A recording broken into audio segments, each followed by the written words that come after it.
Good morning! I-discuss ko naman kung paano kumita sa Easyverse 3.0. Alam naman natin na ang pagyaman nasa negosyo. Alam naman natin na kumikita kadalasan mga negosyante. Pero bakit hindi tayo makapag-business? Ni dahil walang kapital. It's because of our mindset. Ano ba ang mindset natin mga Pinoy? Anak, mag-aral ka ng mabuti para pagka-graduate mo, maghanap ka ng magandang trabaho. There's nothing wrong for being employed. Kaso nga lang, pag nasa employment ka, you're only there to survive. Kung gusto mo ng time and financial freedom, dapat nasa business ka. At kung magbi-business ka, syempre ang kailangan mo, kapital. Ano ba ang prinsipyo ng kapital? Kapag malaki ang kapital, malaki ang kita. Kapag maliit ang kapital, maliit ang kita. Kapag walang kapital, walang kita. Ito ang negosyo na ipapakita ko sa iyo, ang liit lang ng kapital, pero pwede kang kumita ng malaki. Magkano ang kapital? The capital is only 18,999 pesos. Ang tawag namin dyan is Newverse Package. Pwede mo sabihin sa akin, Coach Jobs, malaki yan. Yes, malaki yan kung gastos. Pero ang ipang ninegosyo mo, maliit na yan. At pwede mo rin sabihin sa akin, Coach Jobs, malaki yan kung walang kapalit. Ano ba ang kapalit? Number 1, makakatanggap ka ng products na worth 22,000 plus worth of products. Yung products, pwede mong gamitin at pwede mong ibenta. But I suggest, bago mo siya ibenta, gamitin mo muna. Isang hirap magbenta ng hindi mo nagagamit. Number 2, magkakameron ka ng transferable scholarship program. Nakipagtaya po ang company for about more than 2,000 schools sa buong Pilipinas na kung saan pwede mo magamit ang scholarship certificate. Ang good news nito, the moment na bumili ka ng package, magagamit mo agad ang scholarship outright. Pwede mo tanong sa akin, Coach Jobs, hindi na ako mag-aaral. Hindi ko na siya magagamit. Good news, transferable po ang scholarship program natin. At pwede mo rin itanong sa akin, Coach Jobs, yung anak ko bata pa, hindi pa niya gagamitin. Ang good news nito, yung scholarship natin, no expiration. At pwede mo rin itanong sa akin, Coach Jobs, ilang box naman ang kailangan ko ibenta? Ilang products naman ang kailangan ko ibenta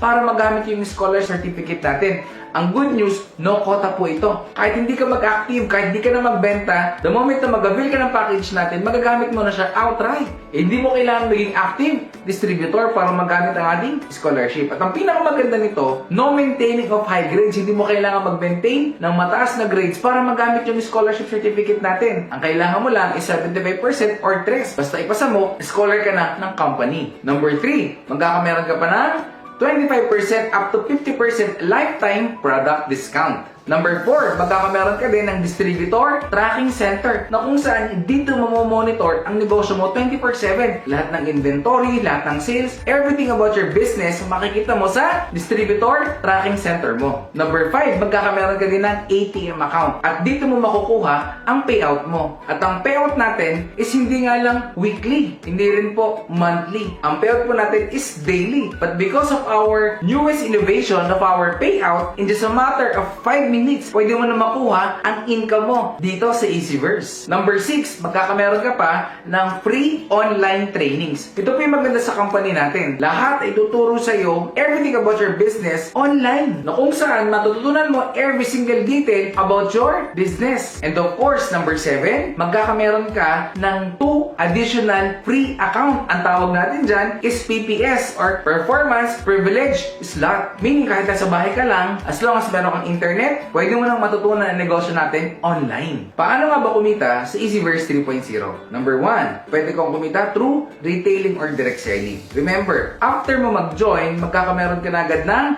lifetime product discount. Example, ang C24/7 is only 1,480 pesos. Dahil member ka na, makukuha mo na lang siya ng 1,090 pesos. So meaning, meron ka na agad na retail profit na 390 pesos. But I suggest, don't focus on selling. Kasi pag nag-focus ka sa selling, nakafocus lang income mo sa benta mo. Pag wala ka ng benta, wala ka ng kita. Dito ka mag-focus. Ang tawag namin dito is direct referral bonus. Paano kumita sa direct referral bonus? Ang kailangan mo lang gawin is i-share tong video na to or i-share yung business sa lahat ng kaibigan, kakilala at kamag-anak mo. Every tao na masasharean mo ng business at bibili ng package na worth 18,999 pesos, kikita ka ng 5,000 pesos na direct referral bonus. Example, ikaw to. I-share mo yung business kay kaibigan A. Kapag si A nag-join, ikaw kikita ka ng 5,000 pesos. Ito yung maganda, hindi lang si A kaibigan mo. I-share mo rin yung business kay kaibigan B. Kapag si B nag-join or bumili ng package, kikita ka ng additional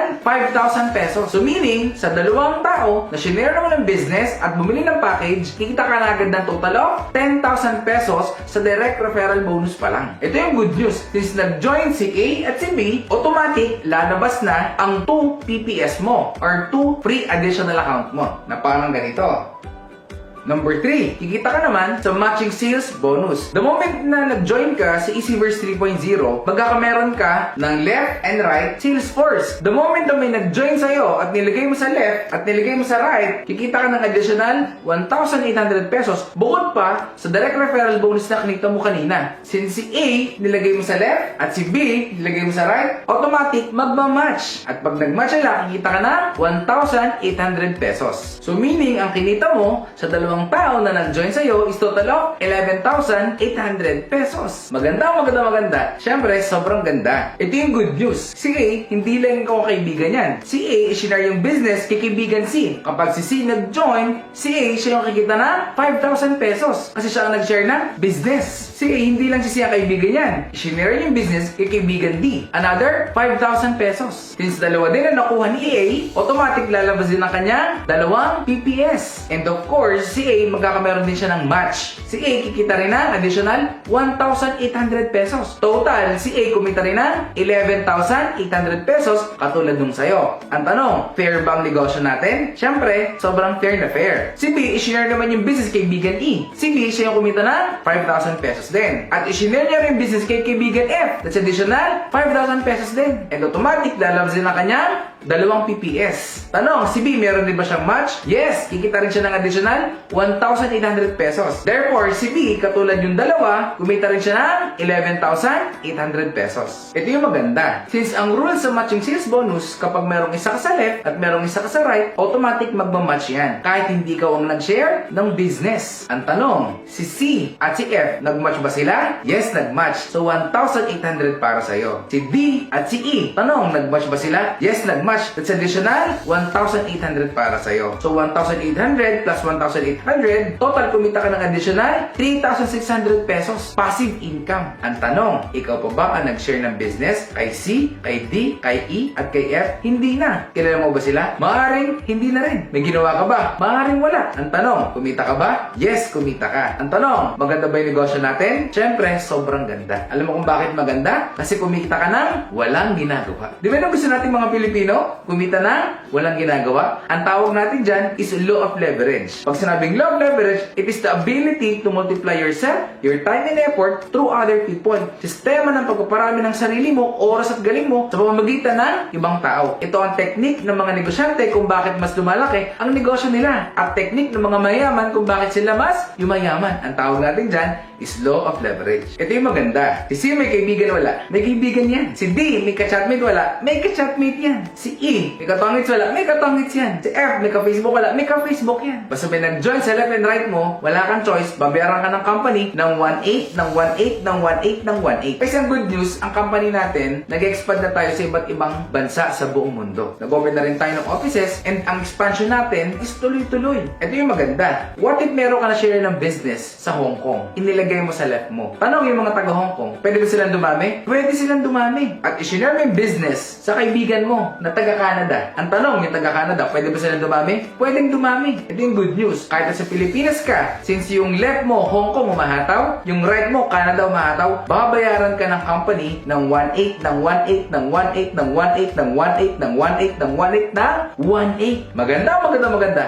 Siyempre, sobrang ganda. Pwede mo sabihin sa akin, Coach Jobs, maganda yan. Kaso nga lang, wala akong pera. Kung sabihin mo sa akin, wala akong pera, good news. Hindi lang ikaw ang mga tao na nagsimula sa negosyo na walang pera. Kasi majority ng mga tao naging successful dito sa Easyverse 3.0, nag-start sila, wala din silang pera. Ginawan lang nilang paraan. Ang sabi nga, okay lang, walang pera. Basta wag ka lang mawala ng paraan. Ang isang bagay, pag gusto, maraming paraan. Pag ayaw, maraming dahilan. Always remember, kung ngayong taon, ang problema mo ay pera, ang tanong, nung isang taon, ano bang problema mo? Hindi ba't pera pa din? Lagi nating tandaan, ang resulta ng ginawa nating desisyon, action, nung isang taon, ito yung ngayon ng buhay mo. Ngayon, kung hindi mo nagugustuhan, ang resulta na meron ka, at ang problema mo ay pera, maaaring nung isang taon, meron ding in-offer sa'yo na ganitong business. Hindi mo lang siguro ginarap. Kaya ang resulta, yung ngayon. At ngayon, meron na namang opportunity na kumakatok sa'yo. Yung isang taon, hindi mo na pwedeng baguhin ang decision mo nun. Ang good news, yung decision mo ngayon, pwede mong baguhin para maging maganda ang future mo. Pwede mo sabihin sa akin, Coach, gusto ko niyan kaso nga lang, busy ako. Kasi sa totoo lang, wala pong taong busy. It is just a matter of priority. Ngayon, kung naging busy ka sa ginagawa mo at sa tingin mo, meron kang personal growth at nagiging okay ang financial status mo, okay yan. At nagiging masaya ka,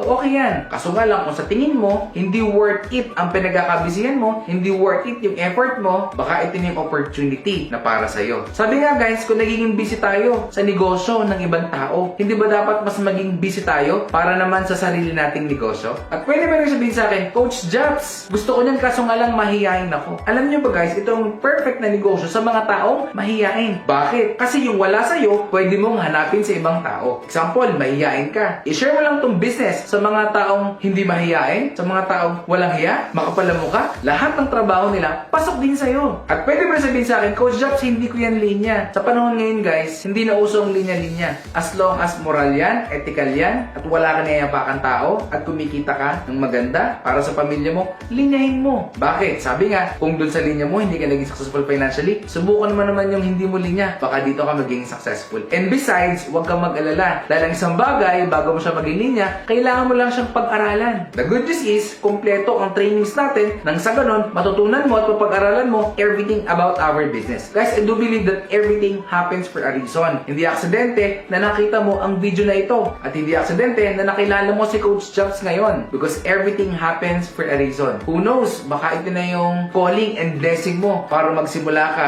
ng sarili mong negosyo. Again, this is Coach Jobs. God bless.